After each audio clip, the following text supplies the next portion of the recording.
What's up, Facebook fam? This is Devon Carter from CarTek Consulting. CarTek is short for Carter Technologies Consulting, and we are a cybersecurity consulting firm. I am the founder, the owner, and all that good stuff of CarTek Consulting. Follow me at Twitter at CarTek Consult at CarTek Consult. That is CARTEK. Facebook CarTek / CarTek Consulting, and you see my LinkedIn there.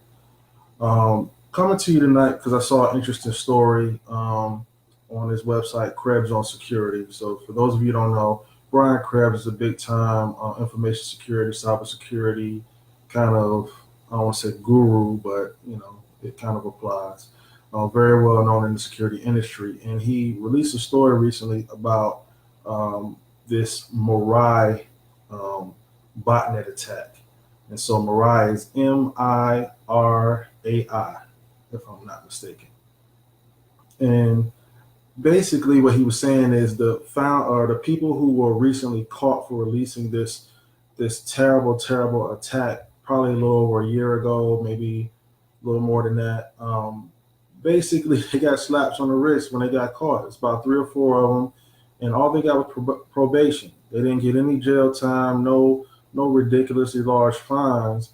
And considering the damage that they caused, it's a little troubling. It's setting a really bad precedence when you talk about trying to de-incentivize or disincentivize the hackers and attackers that's doing some really bad things on the internet, right? So let me give you a little bit of background. So the Mirai botnet basically attacked or took over a bunch of Internet of Things devices. And so I know I mentioned a couple of words there, so I want to define them a little bit because I want to make sure everybody is with me on this. So when I say a bot, right, a bot is like a piece of software. It's like what you know is like a virus, right? Except this is like a command and control virus. In other words, it gets installed on your computer and you don't even know about it. And in most cases, you can't even detect it. The only way it's typically seen is when it tries to connect back out to the command and control center. So the bad guys get this little bot. It's basically software installed on your computer, and then that bot, it basically connects back out to the person who put it in your computer, and now he can control your computer in the background without you knowing. That's a bot. All right. Now a botnet is a bunch of computers that all have bots on them. Okay, hence the term botnet. All right. So what they did with these bots, they were able to go out to IP cameras, right? So basically, um, cameras that you use for monitoring your house, like for security, that are on the internet and things like that. They monitor your house, inside your house, outside your house, for businesses, security cameras, and all that type of stuff. And what they were able to do is get the bot installed on them, and they were able to control the cameras. Well, they didn't control the cameras from the standpoint of trying to see what people were doing. What they did is they used those bots to attack, excuse me, to attack the Dime DNS. Okay, so big DNS company here on the East Coast, I believe. Now, DNS, for those of you who don't know, is domain name services. So the purpose of DNS is so we know. So when we type in ESPN.com, we get a website, or when we type in Facebook.com, we get a website, or the website pops up. So instead of us having to use, the IP address, 92.34.12.78 or some ridiculous IP address. And so basically, they use this botnet, all these IP cameras, and they did a denial of service attack against, guess what, Dime DNS. It took them down. It took them offline. Now, what are the repercussions of that? It literally took down a good chunk of all the websites on like the East Coast, right? So this was not a small isolated attack. This was very far reaching, and it had tremendous impact. For myself, I know the day it happened, I was running a conference in Raleigh, a secure information security conference in Raleigh, and we used the website conferencebadge.com to print our badges. And basically, what happened was we couldn't print badges. We had 1,000 people there, and we couldn't print badges for the event. So it made our morning very, very rough, to say the least. Well, to then come back, a year or more later, and they caught the guys, they know they did it, and so on and so forth, and to see them only get basically a slap on the wrist is basically a slap in the face to people like me and a lot of people who are very had a huge negative impact on what happened, right? So took a bunch of websites offline. This means people who depend on those websites to make money, they lost money. It just had a tremendous impact, far-reaching impact, and for nothing to happen to those guys, quite frankly, it's just insulting. Now, this kind of jumps me into what I really wanted to speak on today, and that was the Internet of Things. I'm sure a lot of you have heard the term, and even if you haven't, then you'll get introduced to it a little bit today. When we speak about the Internet of Things, we're talking about devices that have direct connectivity from device to device to communicate without much or any human interaction.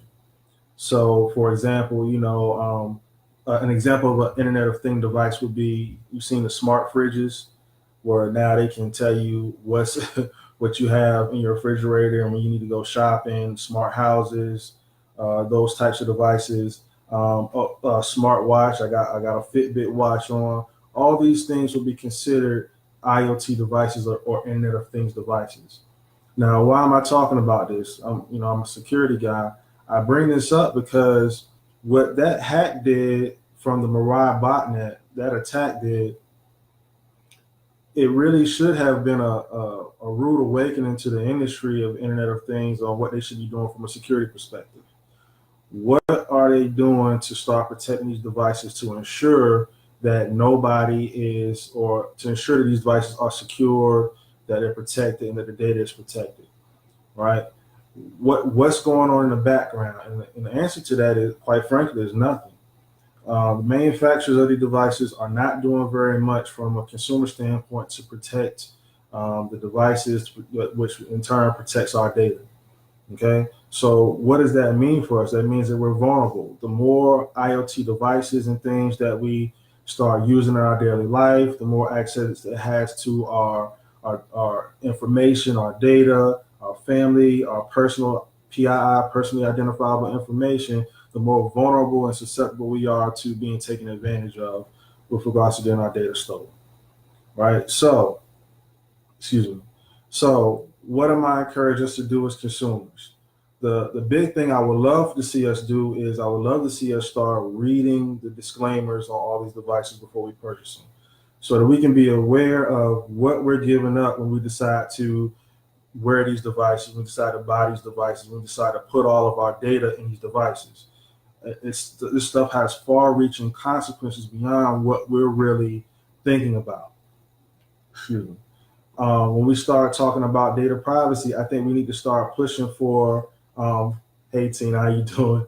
I think we need to start pushing for the European model. I know that may not go very well, but think about it. From our perspective in America, we have a opt-out policy. In other words, the default is, as long as you buy that device, the default is, in order to use a device, you have to give them access to everything. You got to give them access to your if it's a mobile device, your phone book, your pictures, your cameras, blood sample, firstborn child, just everything. Versus in Europe, they have an opt-in model where it is, all right, the default is far less intrusive. So you can opt into what you want to allow people to gain access to. So I think that model would be better for us in the long term. The other big thing I would love to see us do as consumers, we have to understand that as consumers, we have power. We control what these guys manufacture. And what I mean by that is, if we start making our purchasing decisions with security in mind, in other words, we stop buying all this crap that is insecure, that is not set up properly, that's not doing the things that we need to do in order to protect our private data, then when we stop buying it, what will happen? They will listen. Why? Because it starts to hurt their bottom line. When the consumers stop purchasing things and they tell them the reason we stop purchasing these things is because it is insecure, because our personal data is being shared, because It is leaving us vulnerable to having our identities taken and so on and so forth. They will eventually have to respond if they want to stay in business. I think that is incumbent upon us to take those steps to do those things. If we don't, they will continue to produce these insecure devices that put us at risk. Think about this for a second. I just mentioned I'm wearing a Fitbit. Let me ask you a question. All the data that the Fitbit collects and everything like that, who actually owns the data? All the data on your smart fridge and all that stuff, who actually owns the data? I can promise you it's not me, it's not you as a consumer, it's the companies, it's the device manufacturers, it's the people where all this stuff is stored in the cloud. They own this data and are able to profit off of this data, right? Think about this. So this Fitbit is tracking my heart rate, right? If I put in, if I use my fitness pal and tie to it, I put in my meals and all that stuff, track my calories, it sees how much I exercise, how many steps I take, and all that good stuff, right? What if on the back end, Fitbit had a deal with insurance companies where they would sell them that data or share that data with them, right? Is anybody seeing the potential implications there? Now that they have access to my actual fitness data and it can start impacting my insurance rate for my health insurance, maybe it's not you personally, but maybe it's in that area, because that area, everybody in that area that's wearing Fitbits and all these other health tracking devices are potentially living unhealthy lives or not doing the things they need to do to stay in shape and so on and so forth. Now they have data to back up, oh, well, in that area, those people are at higher risk. We can start to raise the price of insurance. Now, some of you may be thinking that's far-fetched, but I assure you, I sit in some of these meetings with some of these people discussing some of these things. It is not that far-fetched. Okay, so what I'm telling you is, as us as consumers, we need to start taking the steps to just saying, no, we're not going to buy this stuff because it is insecure. All right, now I know that's hard because us as Americans, we see it, we want it, but we have to have a shift in our mentality as consumers, and I believe that the manufacturers will respond. All right, so that's really it for me tonight. Like I said, I typically only stay on 10 or 15 minutes. Just to recap, we talked about the MIRAI botnet that attacked the DNS systems. Maybe a year or so ago, those guys got off with slaps on the wrist. As I said, that's just really a slap in the face, and it sets a terrible precedent with ensuring that cyber criminals are getting, honestly, getting punished the way they need to. We need some type of criminal punishment that is going to be a deterrent for the next guy. Excuse me.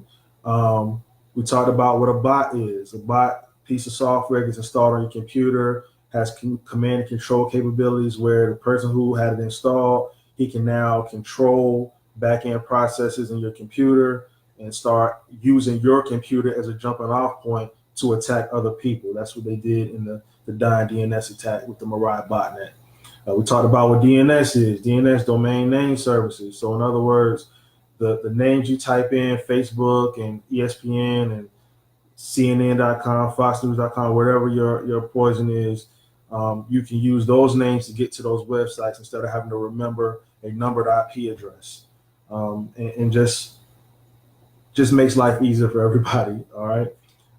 So that's pretty much a recap of what we talked about. Please, as consumers, let's start to try to work to, get this stuff cleared up. We really need to take some of the power back in what manufacturers actually put together. Also, start looking at the consumer protection bureaus. We can start hitting them up, putting comments on their sites, reaching out to our local representatives and making them understand that this is a huge concern for us. We can take action. We can do some things to try to turn this around into the favor of the consumers, the ones whose data is at risk. So that's it for me tonight. I appreciate your time. For those of you that join, I see Scott Crawford, old friend of mine from Computer Science Corporation, Mark Whitaker from ISSA, Tina, how you doing? Lee or Arthur Hart. I see a lot of you guys watching. I appreciate you guys' time, and all the rest of you that see this video. Thank you, and y'all have a good evening. Peace.